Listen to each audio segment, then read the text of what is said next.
পোষ্য কোটা সংস্কার কোটা না মেধা। থেকে জাহাঙ্গীরনগর বিশ্ববিদ্যালয়ের আসন্ন ভর্তি পরীক্ষাকে কেন্দ্র করে বিশ্ববিদ্যালয়ে দীর্ঘদিন যাবৎ ভর্তি পরীক্ষা কেন্দ্র করে যে সকল অনিয়ম এবং দুর্নীতি হতো সেইগুলোর ব্যাপারে গণঅভ্যুত্থান রক্ষা আন্দোলন বরাবরই সোচ্চার। তাদের ধারাবাহিকতায় আমরা গত 14 নভেম্বর থেকে বিশ্ববিদ্যালয়ের ভর্তি পরীক্ষা ক্ষেত্রে মুক্তিযোদ্ধার নাতি কোটা বাতিল, বিসি কোটা বাতিল, পোষ্য কোটা যৌক্তিক সংস্কার, অভিন্ন প্রশ্নপত্রের পরীক্ষা পদ্ধতি চালু সহ বেশ কয়েকটি দাবি নিয়ে আমরা দীর্ঘদিন যাবৎ আন্দোলন করে আসছিলাম। বিশ্ববিদ্যালয় প্রশাসন আমাদের মৌখিকভাবে আশ্বাস দিল এই দাবিগুলো বাস্তবায়নের জন্য, তারা কিন্তু কার্যত কোনো পদক্ষেপ এখনও আমাদের চোখে পড়েনি। আমরা অবগত আছি আজকে জাহাঙ্গীরনগর বিশ্ববিদ্যালয়ের 54তম আবর্তনের ভর্তি পরীক্ষাকে কেন্দ্র করে আজকে ভর্তি পরীক্ষা মিটিং রয়েছে।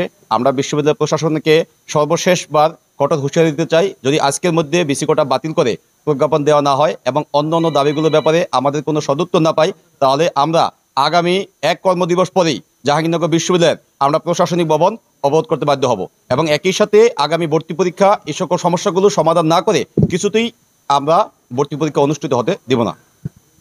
থেকে 4 দফা দাবি নিয়ে বিশ্ববিদ্যালয়ের রেজিস্ট্রার ভবনের সামনে অবস্থান করেছি। আমাদের যে 4 দফা দাবি ছিল সেখানে প্রথম যে দাবি হলো ভিসি কোটা নামে যে একটা অযৌক্তিক বন্দোবস্ত জাহাঙ্গীরনগর বিশ্ববিদ্যালয়ে রয়েছে সেটাকে যেন অনতি বিলম্বে একটা প্রজ্ঞাপনের মাধ্যমে রহিত করা হয়। আমাদের যে দ্বিতীয় দাবি ছিল সেটা হচ্ছে যে পোষ্য কোটার যেন একটা যৌক্তিক সংস্কার করা হয়। সেই ক্ষেত্রে নবম গ্রেড কিংবা তার অধিক পদমর্যাদার কোনো শিক্ষক কিংবা কর্মকর্তা এই সুবিধা গ্রহণ করতে পারেন না, যেহেতু তারা সমাজের কোনো অনগ্রসর, তাদের এই রকম অতিরিক্ত একটা সুবিধা গ্রহণ করা সেটা হলো বৈষম্য বিরোধী যে চেতনা সেটার সাথে সাংঘর্ষিক। আমরা একই সাথে বলেছি যে পোষ্য কোটার ক্ষেত্রে একটা ন্যূনতম স্ট্যান্ডার্ড কাটমার্ক যেন রাখা হয় এবং সেই কাটমার্কটাকে যেন যথাযথভাবে অনুসরণ করেই বিশ্ববিদ্যালয়ের ভর্তি পরীক্ষা পরিচালনা করা হয়, সেটাও আমাদের একটা দাবি ছিল। আমাদের যে 3 নম্বর দাবি ছিল সেটা হলো যে ভর্তি পরীক্ষার যে ফি সেই ফিটা যেন অবশ্যই কমানো হয়, কারণ আমরা দেখেছি যে ফিটা নির্ধারণ করা হয়েছে সেটা বাংলাদেশের অনেক শ্রেণী পেশার মানুষের জন্যই একটা বার্ডেনের মতো হয়ে যায়।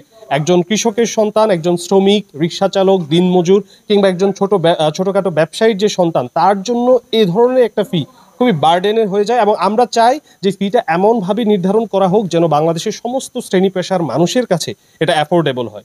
আমরা দেখেছি যে 10টা ইউনিটের মাধ্যমে ভর্তি পরীক্ষা নেওয়ার একটা চিন্তা ভাবনা চলছে।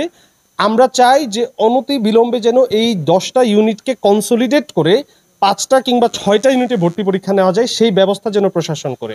আর না হয় দেখা গেল যে একাধিক ইউনিটের জন্য অ্যাপ্লাই করতে গেলে একজন শিক্ষার্থীর অনেক পরিমাণ টাকা ব্যয় করতে হচ্ছে আবেদন ফি এর পিছনে এবং একই সাথে তার একাধিকবার জাহাঙ্গীরনগরে আসতে হচ্ছে।